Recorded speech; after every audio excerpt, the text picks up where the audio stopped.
The law of attraction isn't a law at all, but a phenomenon. A serious scientist documented, named, and explained almost 100 years ago. And what if the reason your manifestations sometimes work and sometimes don't comes down to one principle? He discovered that the spiritual world has almost completely overlooked. Carl Jung called it synchronicity. And by the end of this video, you're going to understand how reality actually responds to your mind. In 1952, Jung published a paper the scientific community basically laughed at. He called it synchronicity, and a causal connecting principle in it.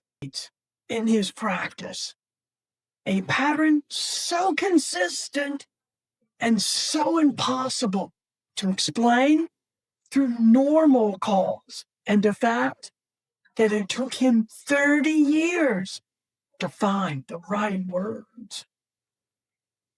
Here's where he landed, and I want you to really hear this.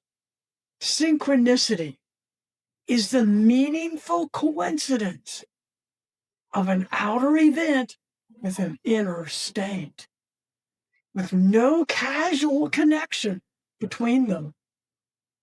In plain English, the outer world responds to the inner world.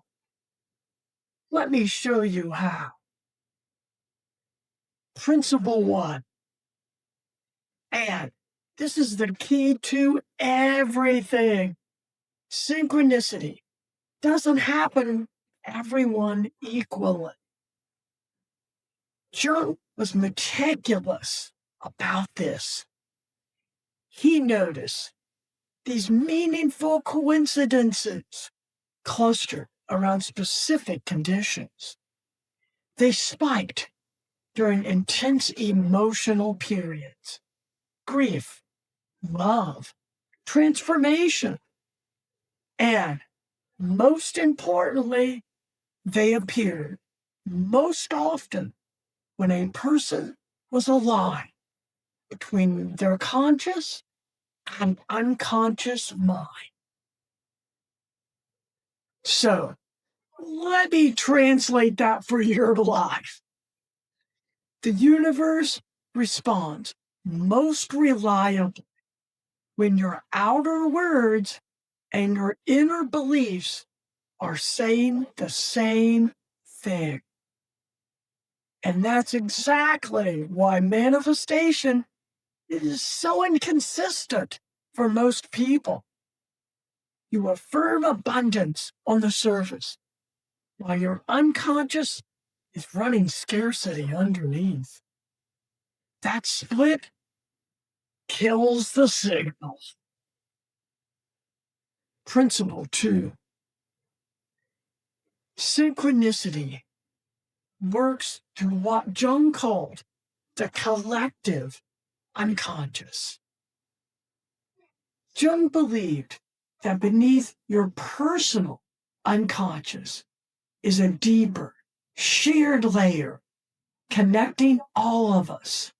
And that synchronicity is how that field communicates.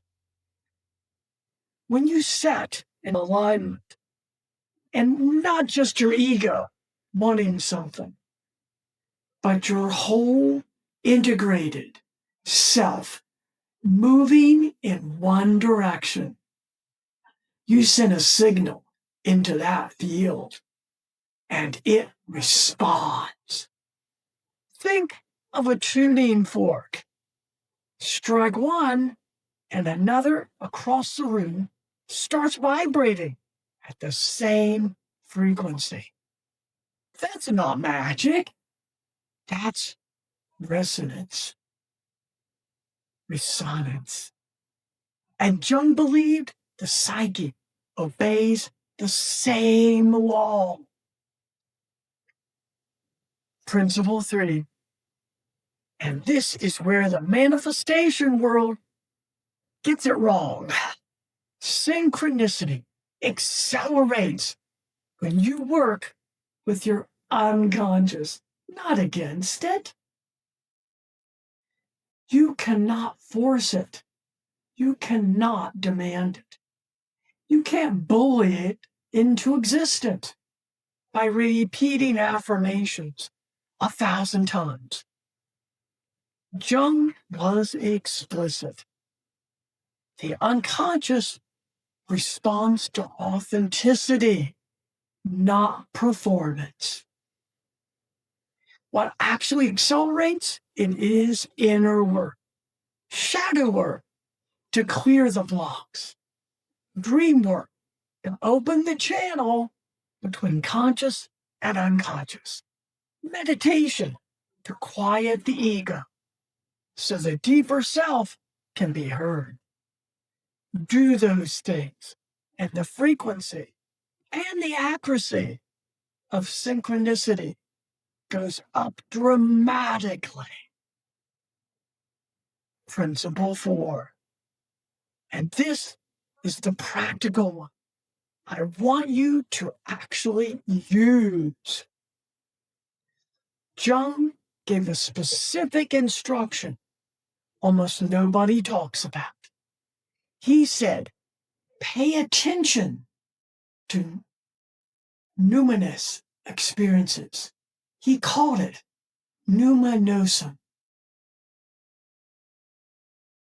The numinosum is anything that feels charged with meaning, a dream that won't leave you for days, a phrase that shows up 3 times in 3 unrelated places, a sudden gut feeling about a person that turns out to be dead on. Most people brush these off as coincidence. Jung said that's the biggest mistake you can make, because this is the language of your unconscious. And the more you engage with it, journal it, act on it, honor it, the more clearly and frequently it speaks to you. And principle 5, the one that honestly frees people the most. Synchronicity is not a reward for being spiritual enough. This belief quietly ruins more journeys than any other. The idea that if you can just be positive enough, grateful enough, high vibe enough, the universe will finally pay out. Jung found that thinking corrosive. It's just the ego trying to control things in a spiritual costume. Synchronicity isn't a vending machine. It's a relationship. And like any real relationship, it deepens through honesty, presence, and your willingness to be changed by what it shows you.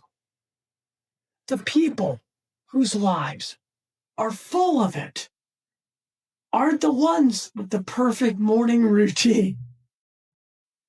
They're the ones who've done the deepest inner work and learned to hold their intentions lightly enough that reality can actually deliver them. Jung spent his whole life trying to show us one thing. The inner world and the outer world are separate. They're two faces of the same reality. And the bridge between them, the proof you can match, unfold in your own life, is synchronicity. So, starting today, pay attention to the coincidences. Write them down. Look for the pattern. Ask yourself what your unconscious is already trying to tell you. And do me a favor, drop the most powerful